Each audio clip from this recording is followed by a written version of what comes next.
Bem, estamos começando mais um programa ao Avesso do Avesso. É um prazer tê-los aqui conosco, na sua casa, nos assistindo.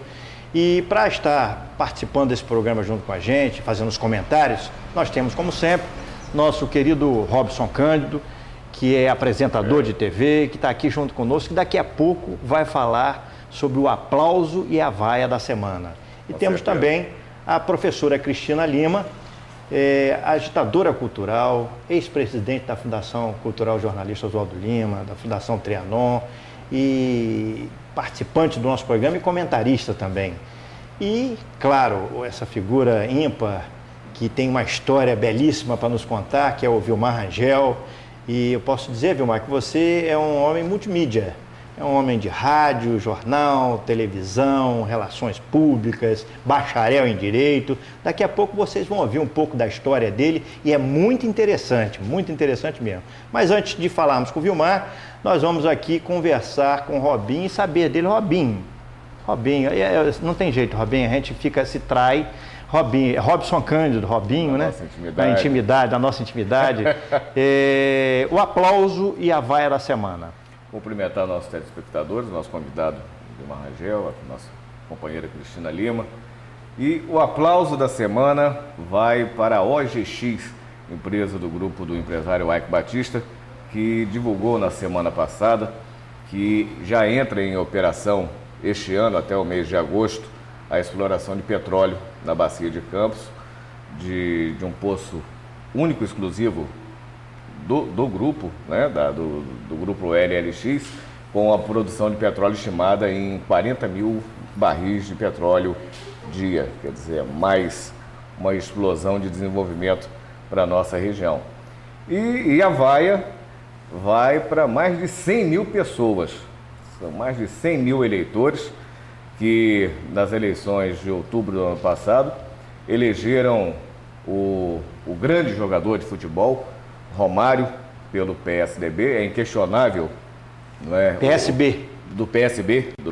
Ele, inclusive, se traiu numa entrevista, não é? Quando ele estava se filiando, na filiação dele, ele quis agradecer ao PSDB e chamaram a atenção dele, ele não sabia nem que partido estava se filiando. É verdade. Mas a gente não pode esperar muita coisa dele, porque nunca foi exemplo fora dos gramados, né? Como jogador de futebol, foi um grande profissional, mas fora dos gramados nunca foi exemplo para ninguém. E eu quero vaiar os eleitores dele e a ele como, né, iniciante na política, que na semana passada, na primeira semana de trabalho no Congresso, na quinta-feira ele estava na Barra jogando futevôlei e abordado por uma equipe de jornalistas que passava pelo local, não fez a menor cerimônia em declarar que se quisessem entrevistá-lo às quintas-feiras, ele nunca estaria em Brasília.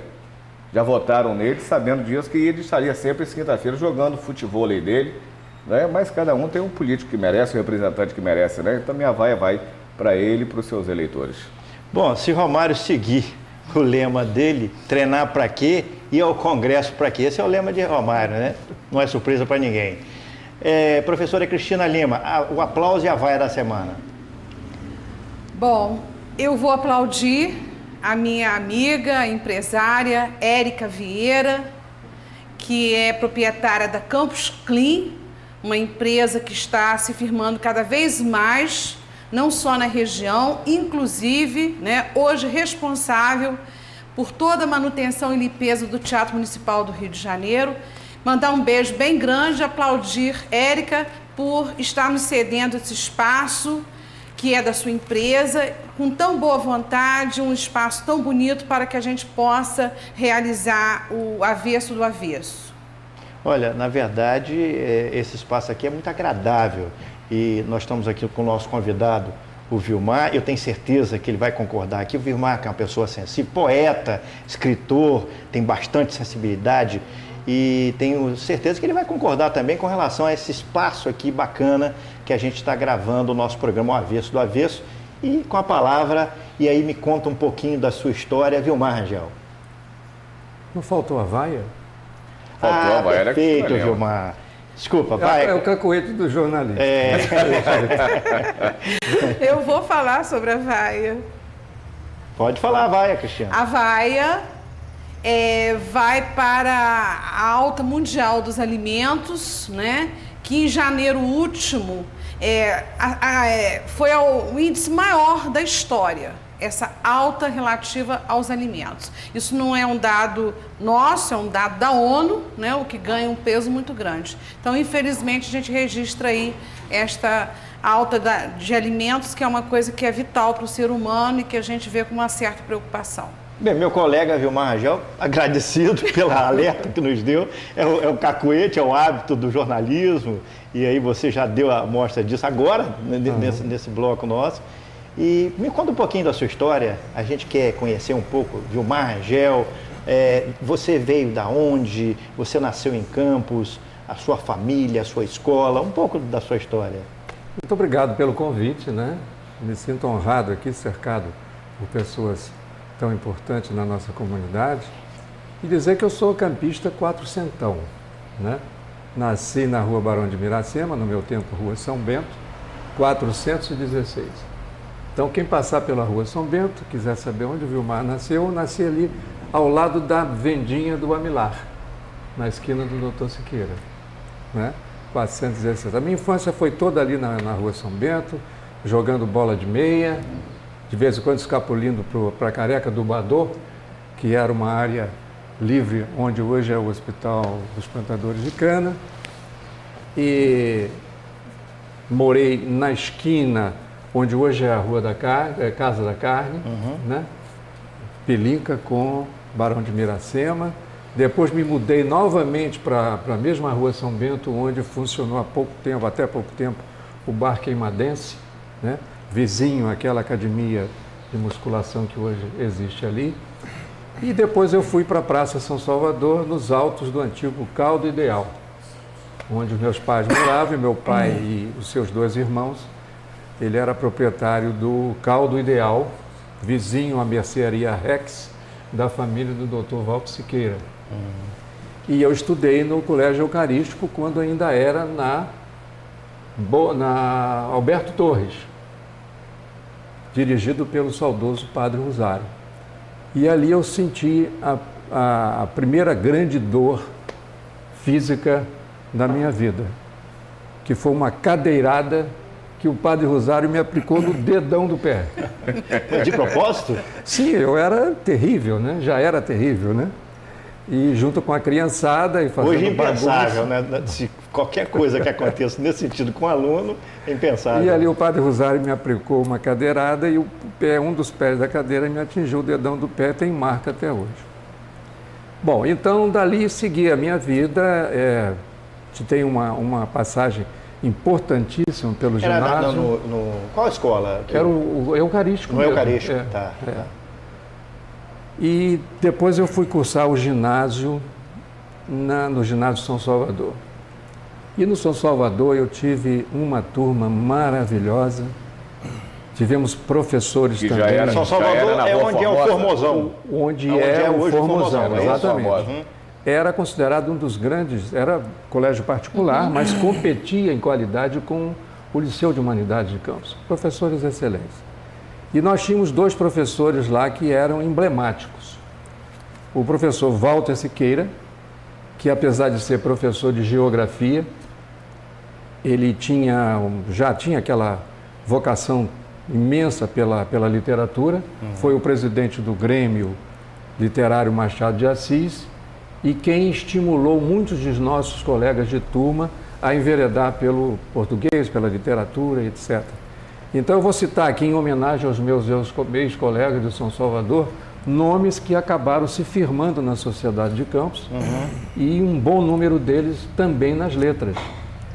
Então a nossa turma era o locutor que vos fala, o mais modesto, Renato Aquino, Joel Ferreira Melo, Elmar Martins, Geraldo Machado, Carlos Sá, que é jornalista em São João da Barra, e se esqueci outros nomes aí da nossa época, me perdoe.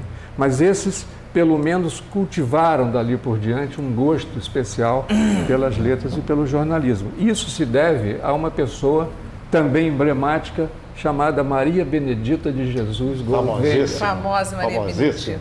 que era rigorosíssima. Na época que o educador era, a gente enchia a boca, tinha orgulho, não é isso? Sérgio. Não é verdade? E não é ela... que a gente não desmerecendo os professores educadores de hoje. Exatamente. Mas a educação, o aluno, a relação do aluno com o professor era de muito respeitosa. Respeito, né? A hierarquia, ela era respeitada, né? Muito diferente do que vem ocorrendo nos dias de hoje. E ela se notabilizou não só pela cultura, pelo que ela passava, transmitia para nós, em termos da gramática principalmente, mas também pelo método. Ela era rigorosa de usar a varinha mesmo, a palmatória. Eu não me lembro da palmatória, mas de expulsar o aluno de sala que não estivesse se comportando ou que não tivesse feito a lição cobrada, isso existia. E eu agradeço a Deus e agradeço a ela o que pouco que sei hoje. Pergunto eu a você em cima disso que você está colocando. Porque hoje há um conceito de politicamente não correto, a criança levar a palmada, isso, ou ficar de castigo. O que você pensa?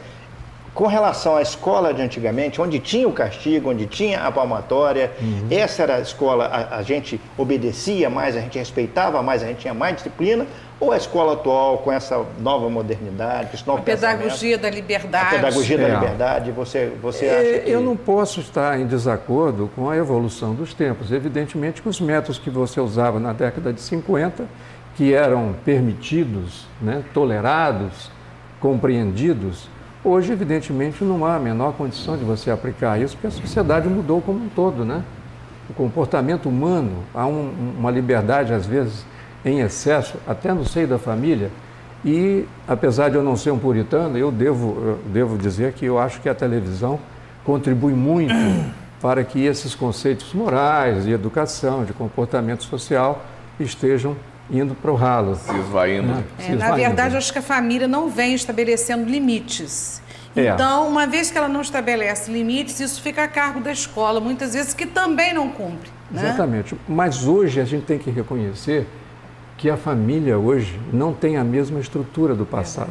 Hoje não tem chefe de família. Tanto a mulher quanto o homem são chefes de família. E ambos trabalham. É muito difícil você ter o controle das crianças, dos menores, né? Da educação, a televisão, né, controla mais domiciliar os filhos do que os pais. Ou às vezes a babá, ou a empregada doméstica. A internet vai... A internet, que para mim é uma faca de dois legumes, como se diz. Como diz um conhecido nosso. É terrível, é uma arma poderosíssima, mas que realmente, se não houver limites, como você falou, e uma certa orientação, ela realmente vai causar ainda muito mal à sociedade. Vamos avançar um pouquinho. Como é que você chega às letras, à poesia? Como é que você chega à rádio? Muito bem. Olha, graças exatamente a esses dois personagens, Maria Benedita e Walter Siqueira, porque eles nos incentivaram a escrever e, sobretudo, a ler, né? Então, eu era muito jovem ainda, quando cometi os primeiros versos e publiquei na notícia por condescendência de Hervé Salgado Rodrigues. Eu devia ter 13 anos, no máximo. Mas você vai nos falar sobre isso daqui a pouquinho, porque nós vamos a um intervalo. Ótimo. Daqui a pouco a gente volta. Fica aí um pouquinho.